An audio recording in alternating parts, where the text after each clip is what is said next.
Well, hello, everyone, and welcome to Doing Business in Bentonville. My name is Andy Wilson, and it's so great that you're joining us again. I want to first thank you for all that you're doing as our viewers, and you're helping us so much. Thank you for sharing it. Thank you for viewing it. And I have just been told that we're now viewed in over 20 countries. Thank you for that. You're making that happen today. I am so excited today to introduce my guest today, Rick. Welcome so much. It's so good to have you back. Listen, it is great to be back and a new environment here. You're doing some great things with DBB, doing business in Bentonville, and the podcast. So congratulations on your success there. Well, I'm going to tell you, Rick West is a friend. And when we had the opportunity to text recently and then talk about what's going on at Field Agent.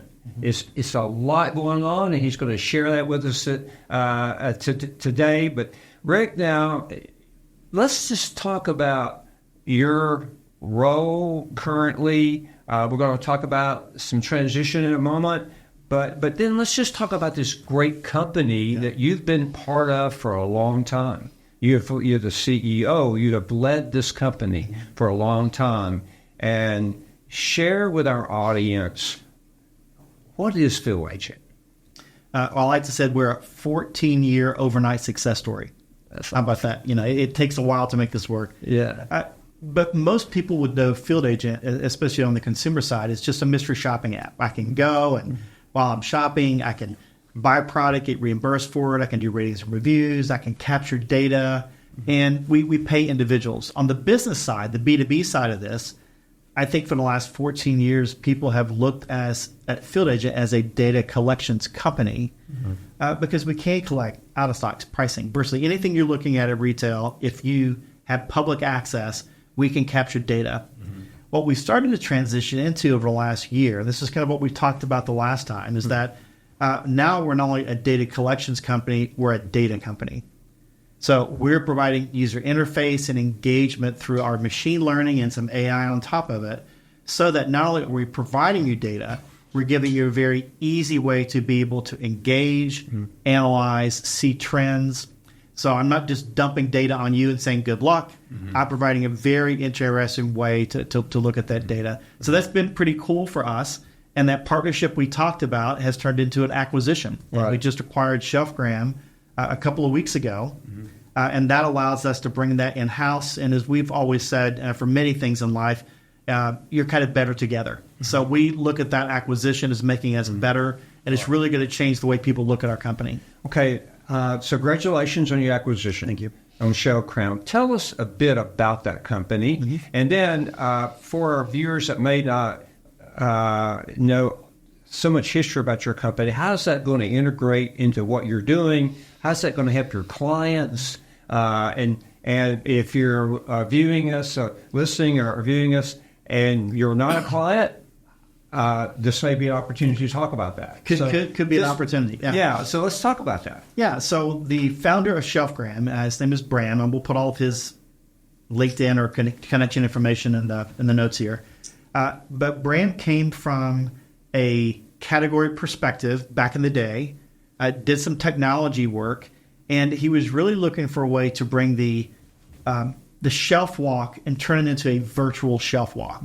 And so he knew conceptually what he was trying to do with data, but needed a data provider. So about 18 months ago, we started in Canada, and we started looking at categories and asking the question, if I did a store walk today, what would I be looking for? And so it was just obvious things, Andy, for anyone that deals at retail, is that you want to know the new items. You want to understand pricing changes. What does the shelf really look like? And if I look at adjacencies, how does that play out? But more importantly, and this is where Field Agent comes in for the scale, Brand provided that in a very user-friendly way, do heat maps, do all the things you would expect. But then we're saying, look at the work you do with an RI or a Nielsen. What if I told you I could give you that same virtual store walk, compare it across 400 consistent stores over every retailer you can think of? Now that insight isn't, I'm at a store physically looking at it. I want to understand across change from a Target to a Walmart to a Costco. I want to understand what's changed. So get up on Monday morning. Guess what, Andy? There's 3 new items in the south side of Chicago that popped up. And you're like, oh, my goodness, I didn't know that. And so what does it really look like? Was it 1 chain? Was it 2? How did it play out? Right. In South Florida, you've got a pricing issue. And pricing began to change. So all of that data has been around for a while with Field Agent. But Shelfgram allows us to see it in a virtual way that doesn't require me to spend hours looking at data. And then as we learn more, hence AI, you learn more, you start to realize for Andy, who's a category management person or a brand person for household cleaning, I start to understand what's important to you, the top competitive items you're looking at. I understand really the key locations and begin to understand really what makes it tick so that when you come in the morning, you're not looking at thousands of data points. You're seeing the things that you want to see, and we're starting to project out for you to let you know what's going on. That sounds wonderful. If I'm a category manager, supplier, you have just helped me become better and help the retailer also from that standpoint because they can manage those categories better. But think of the questions. For years, you could capture data, and again, there's a ton of companies around here that let you do a great job with retail link data, pulling it in. But what about the why? So we're now giving you the why, and I'm starting to ask the question for you. You didn't even think to ask this question, but I'm letting you know this is happening in Southern California. You're like, well, I didn't even think about Southern California. Right. I'm telling you today you need to start looking at it because I'm seeing a trend. Well, for most people that deal with scale like this, you might need 5-10 analysts to just crank through data all the time, but we're saying, no. Not only can I give you the visual aspect of it and the data, but I'm giving you a platform, Shelfgram, that allows you to do it in a very, very user-friendly way. Now, when is this going to roll out? I know you just announced the acquisition, so what's the timeline? Well, the good news is we've been doing a partnership of data, coming to Shelfgram. Right. You could come in today, and we'll put a link again in the notes where someone could come in today and look at the hundreds of categories we're already capturing. And I'll use household cleaning as an example because I've played around with that a little bit. I can show you 3 months ago, 6 months ago, 9 months ago, a year ago, and I can show you in the U.S. and Canada exactly what's changed across every retailer on household cleaning. Wow. Today, you can come in and see that data. Yeah. And I've got another 50, 75 categories that I have 3, 6, 9, 12 months worth of data. And if I don't have your category in near real time, by the end of next week, I'll get you the 400 or 500 stores across the retailers. We can see exactly what's going on.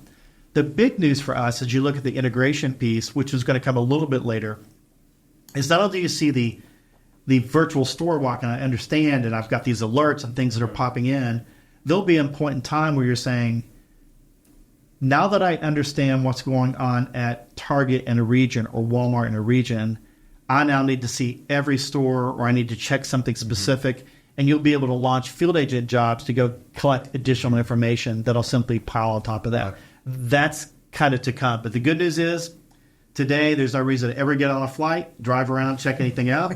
And if someone else is sending you data, we'll even take your data, photos, and we get uploaded in, so you've got one place for that virtual store walk.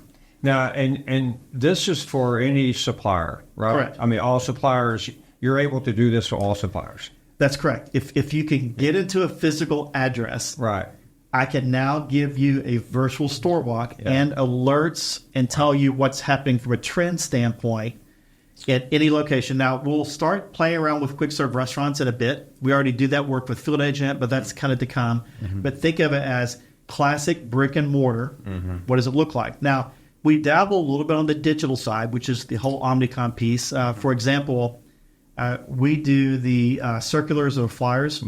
We've been pulling that data in. We've got every circular, every flyer you can imagine, and that's just free. You can come in and try to understand, well, what's really going on with ads? What's really going on with the communication going out in newspapers and digitally? So we pull that in as well. And you'll see that continue to populate as our customers are asking us, I'm already paying supplier or agency A or B for this. Can I integrate it in, or could you provide it? And that's where this thing is going to be a really holistic, conversation to say it's really a one-stop shop for the data you need. Now, on the ads and flowers, can you do that digitally? Also, can you track it's everything online, kind of pulling it in, so it kind of pulls it in together. Yeah, okay, good. Now, there's 100 people that'll scrape prices, and we're not dealing with that right now, but that's another story for another day. Yeah. But the important part here is we're transitioning from collecting data for a point in time to being a data company, so it's a longitudinal conversation. Right. And now imagine you're coming in, someone says, well, how long has that been going on? I just noticed it. Well, I can tell you it happened 22 days ago. I can tell you it happened 6 months ago. Or good news, it just happened this week. Right. It's mind-blowing. That's exciting times. It is. It is. And also, when you were here last, I know your companies continue to grow globally, correct? Yes. Update us on that. Yeah, so we had acquired Simply Field a couple of years ago, and it's a pure SaaS move. Instead of using field agents to capture data for you, you can use your own employees. So we have companies here in the U.S. and companies global. I think we're in 65 countries with Simply Field. And virtually any place you can imagine, we're capturing data at store locations and we're sending out tasks. So it's not a true labor management system, but it is providing tasks for retail employees or associates or third parties, and we're capturing data back in. Oftentimes with Field Agent, they would ask the same question. Hey, love what you're getting across every Walmart store, but I've got employees that are out, 50 sales reps. Could we use your system to let my sales reps do this? And it was just kind of rigging the system. It really wasn't built for it. Now we have a solution for that. Simply Field comes in. So where you have labor that you're already paying, we have an avenue for you to capture data. Where you don't have that labor, we have our agents, 1099 people, and we can capture the data for you there. Yeah, so it's pretty efficient for you because you don't want to pay for something twice. Right. But at the same time, you're never going to have the scale we have with Field Agent. Wonderful. Wow, that's exciting. Yeah. So, Rick, how long have you been CEO at Field Agent? It's been 14 years. Okay. Wow.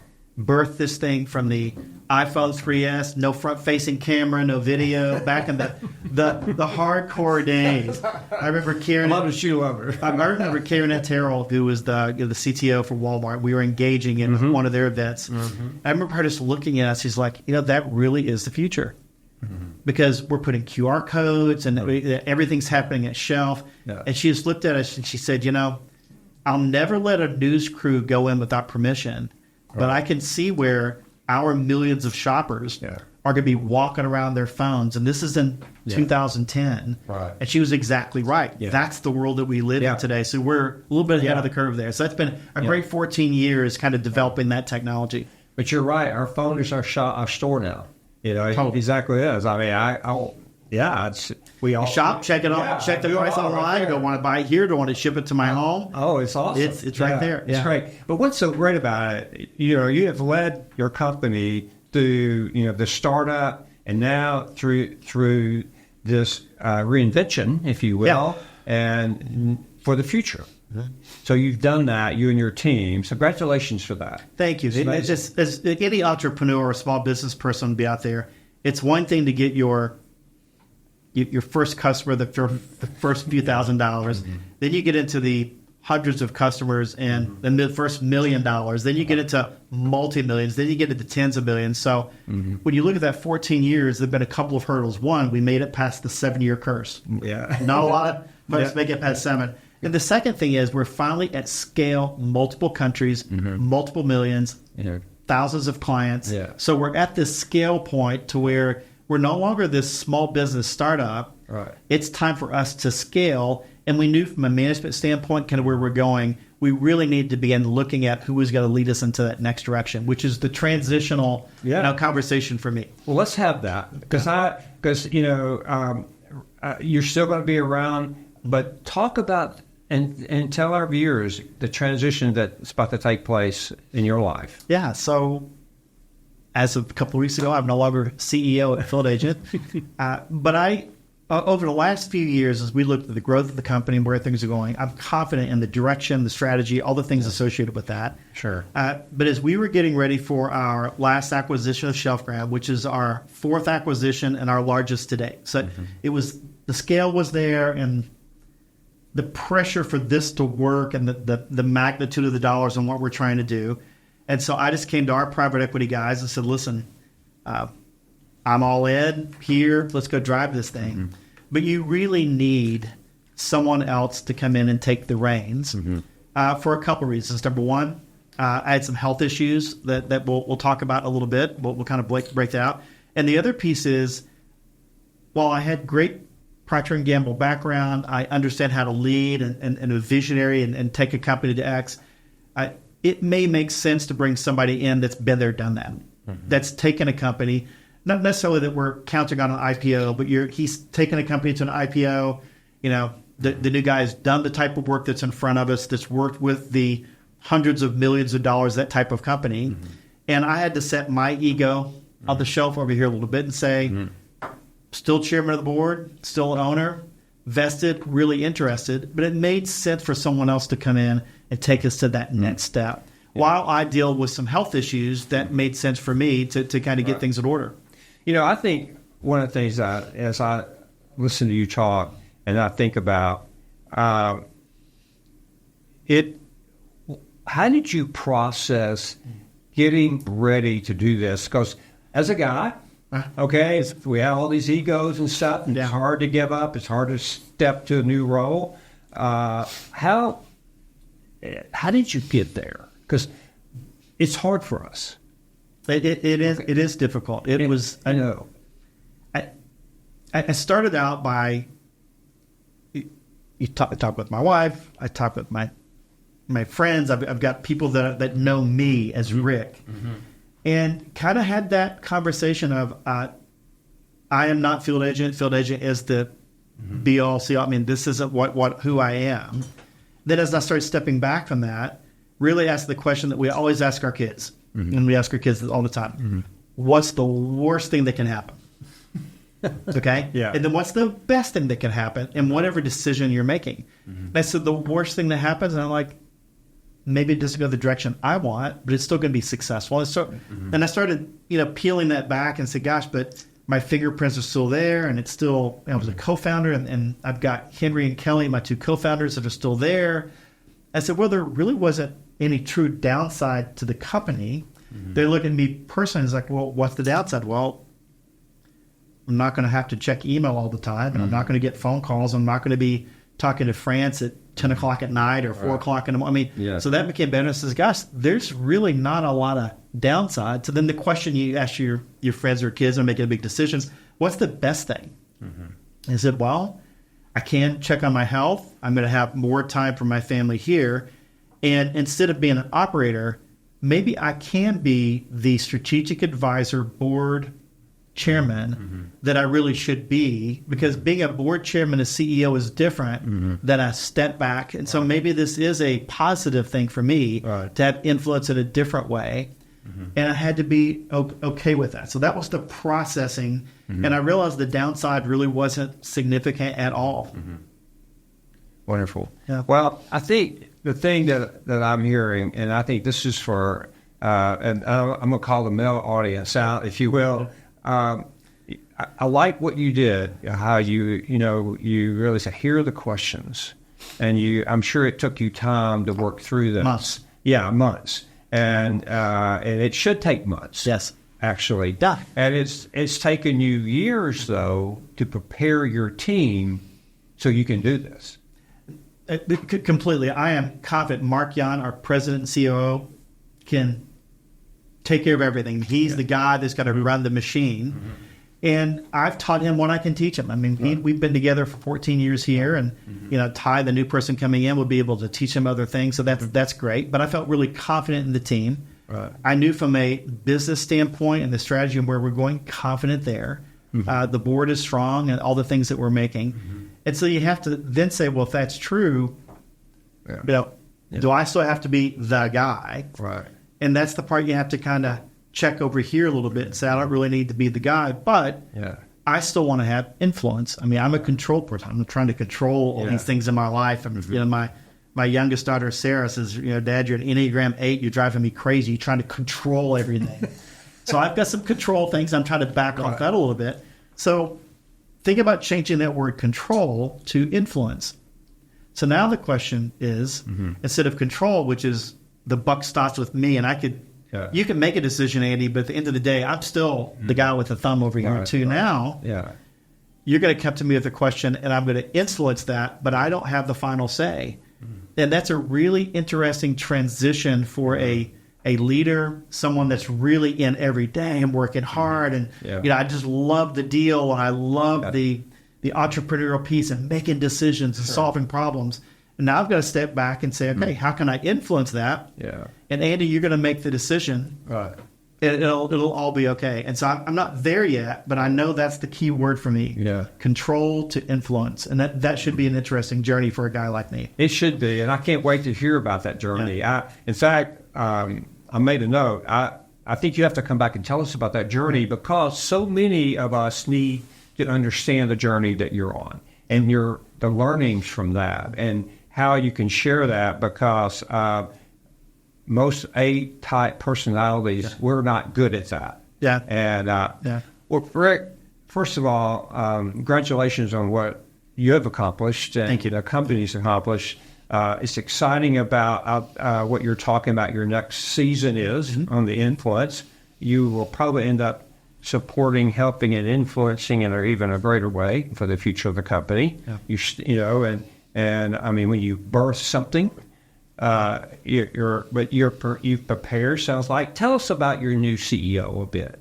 Yeah, Ty Kasperbauer, and so Ty came from.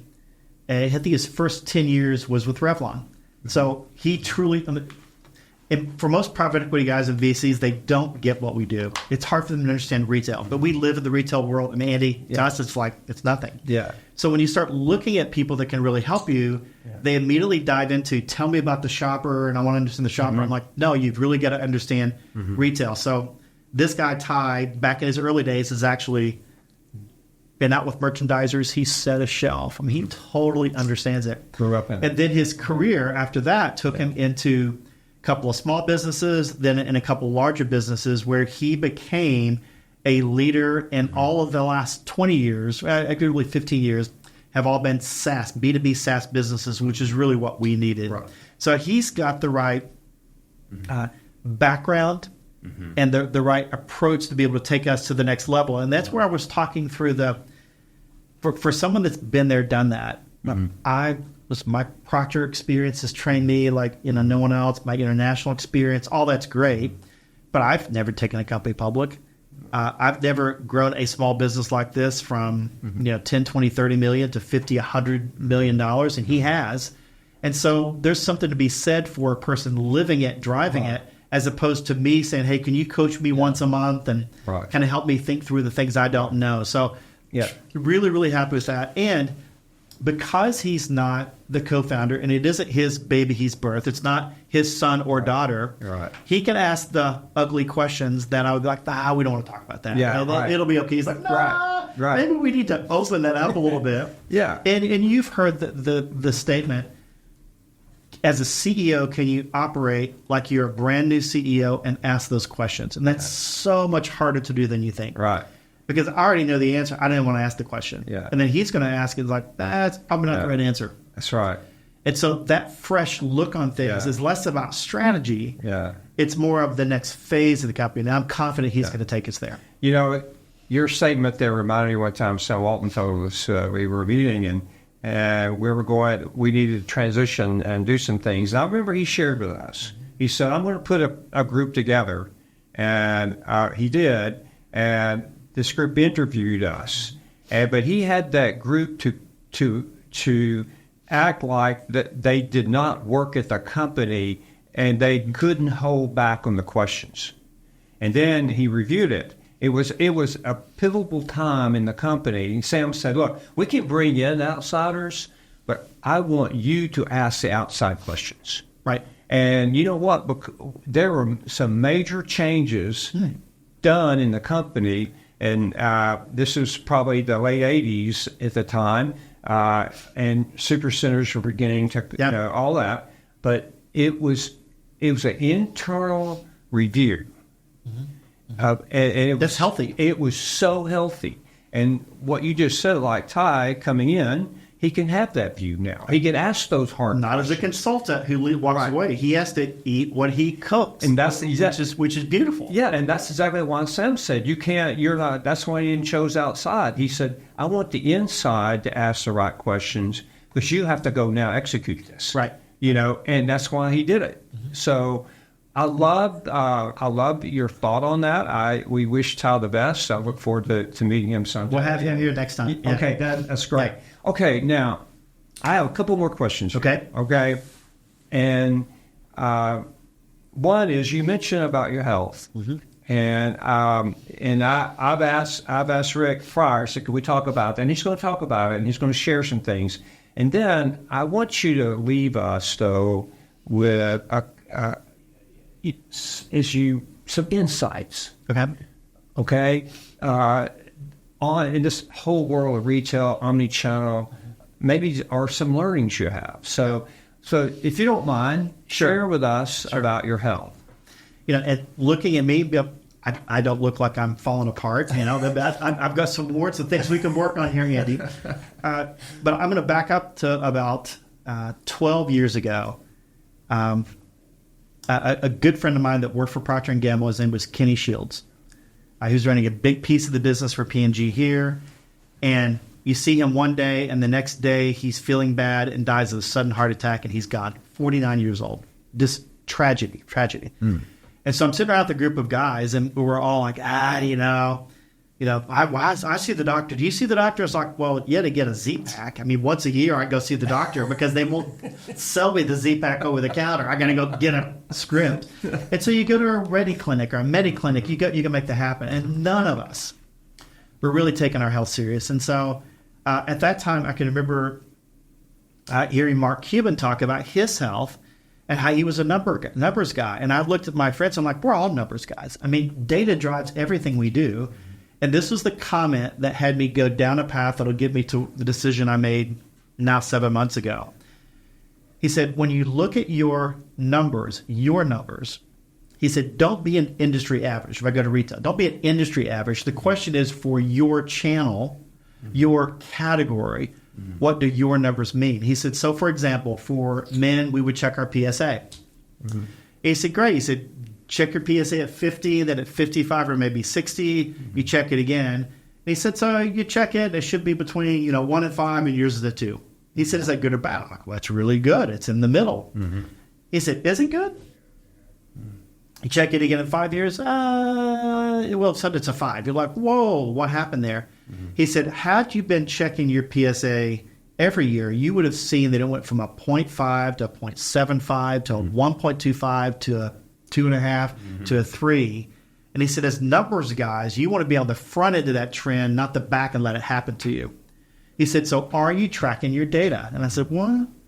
He said, what about your cholesterol levels? What does it look like for your A1C? What does it really look like for your blood panel? Like, is your glucose levels up or down? And then when I realized when I got checked, all mine were way within the average. Well, over the last 10 years, every month on my birthday month, I get a full blood workup, everything taken care of, and I walk in with my spreadsheet. And I've seen multiple doctors, and they're all looking at me like, "Why? If I had this history, not industry averages or a male this age average, when I look at your data, and I can show them now about 12, 13 years of every year's worth of data across about 40 different elements, he said, that doesn't look good. I can see it's trending in the wrong way because it's gone from 0.2 to 0.6 to 0.7. The 0.7 is still in the middle. And so that's changed the way I looked at my medical history. So my encouragement to anyone listening here, don't overthink this.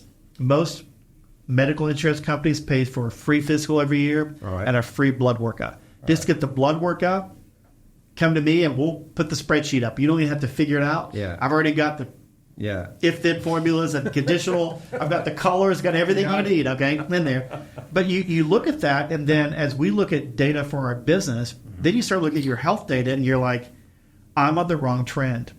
This is not good. So it makes you exercise differently, do health things differently. So then you fast forward, I had some autoimmune things kick in. And if people are listening and you try to figure out autoimmune is something that you're born with, and it's normally kind of a sleeper issue over here, and it's not something that's going to kill you, but it can make your life kind of rough. And most people understand like thyroidism, you hear of that. Some people have Crohn's and different things where you just, your system kind of gets impacted by those things. Well, in my case, about 10 years ago, I actually had been diagnosed with hypothyroidism, and I had never had a cavity, and went to the dentist, and they gave me a shot of Novocaine to go work on a tooth. And then my mouth just erupted with major issues, blisters, all kinds of problems. And then 3 months later, seeing oral surgeons, doctors, everyone I could, Dr. Chris Schock, who's a dermatologist here, did a biopsy and realized, Rick, you've got an autoimmune issue that we need to talk about.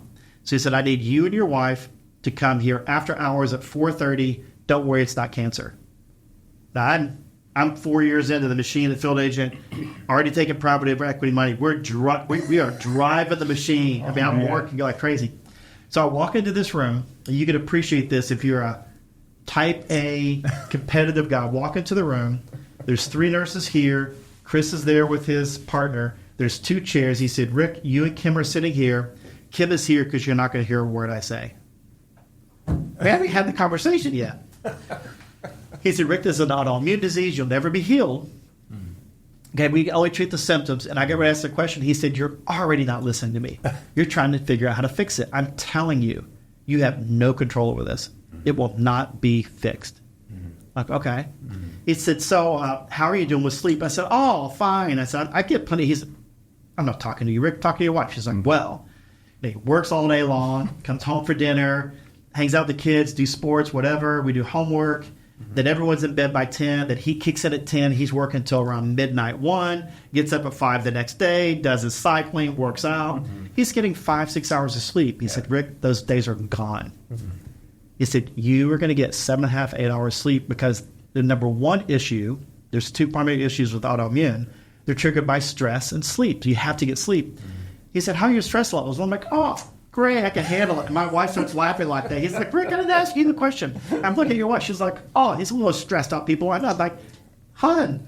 And it's not that I couldn't handle the stress, but the body feeling. He said, those days are over. Wow. You've got to reduce stress. Now, if you don't do these things, this autoimmune issue you have is going to continue to be a nuisance to the point where it's going to affect your, not your longevity, but it's going to affect your quality of life. So, like any other, it's like, yeah, I got it. Yeah. I'll do what I can. But I still worked pretty hard driving. Did a better job with sleep and reduce some stress. Within a year ago, but another autoimmune kicked up. It's another story for another day. But now, buy a company in France. I got 3 trips over there. Got COVID a couple of times. The business is growing. We're negotiating for another company. And I could just feel... Right. Mouth is acting up, everything's a mess, to the point where I was going from every 6 months having an issue to where every single day I had an issue. And then in my prognosis, it goes from the mouth to the throat to the eyes, it went to the throat. I've got my doctor and my wife saying, what are you doing? We had this conversation. You've got to step back or you're going to have major issues in a few years. So I'm like, well, I think I can still push. They're like... Those days are gone. I'm like, wow, I really don't have control. And for me, from a quality of life standpoint, I've done all the things I think I need to do, but I know now that the sleep and stress is going to be the key thing. And then the trigger, so I went to my private equity group in December, had this conversation. I said, I'm all in, but you need a guy that can come in here to put the 50, 60, whatever the hours are, to go eat, live, sleep this thing. I said, I simply can't. It'd be a disservice to the company for me to be the leader to take this next acquisition where it needs to go. So it made sense. Ty was an executive in residence, and so we spent 6 months transitioning. That's great. Now, to go on top of that, I'm still in the middle of negotiations. I got French banks. I got stuff. I have this. But Dr. Moore, I still look at me like, when are you going to I said, we've got to get this acquisition, closed. And then about a month ago, after my wife and I spent an afternoon in the ER, where I've got these chest pains coming in, thinking, oh, am I having a heart attack?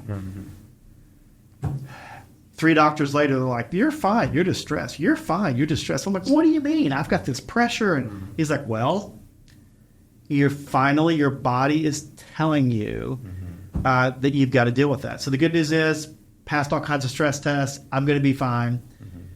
But the thing that I'm encouraging people to listen to this is that I thought I could control it, and I could, but at what cost? Right. For the first time in my life, I realized that as a 62-year-old guy, and my mom's side of the family, dad's side of the family are all living into their 90s, what quality of life am I going to have for the next 30 years if I don't get this stress and back this off so that I can still be an influencer and engage, but I can't be an operator. And that was the reality that hit us. Like, gosh, I just can't be an operator now. And it all started with monitoring your health, being focused on it. And when the data came in with no emotion, the data came in from your doctor saying, you can overthink this. You can think you can push through, but this is a fact. Sleep and stress and what you're going through is going to impact you, and you can't outthink and outwork this. And I'm like, finally. So that's where I am today. Wow. Feeling good about the decision, but a crazy journey. Yeah, right.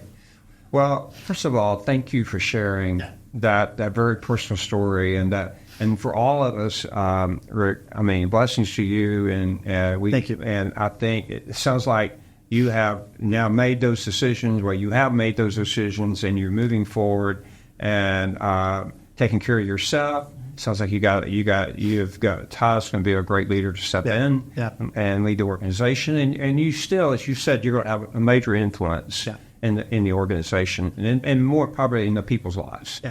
Well, but we can't underemphasize for people listening to this. If I told you to only check your business every 5 years, you'd laugh at me. Right. Yeah, that's good. And I'm not saying check it every month. Now, again, you need to check blood pressure.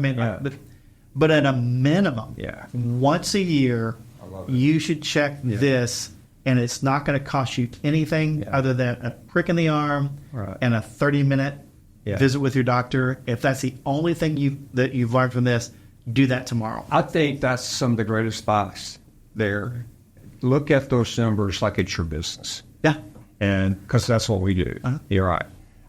Rick, thank you so much. Sure. Before we let you get out of here, you have lived in this space of retail, omni-channel, and analytics and all of that. As you think broadly for a moment, and you look forward, where is this future going in retail and omni-channel? What are your thoughts on that? So I'm kind of a principle guy. You put these principles together and see how it's playing out, and to see if that is true.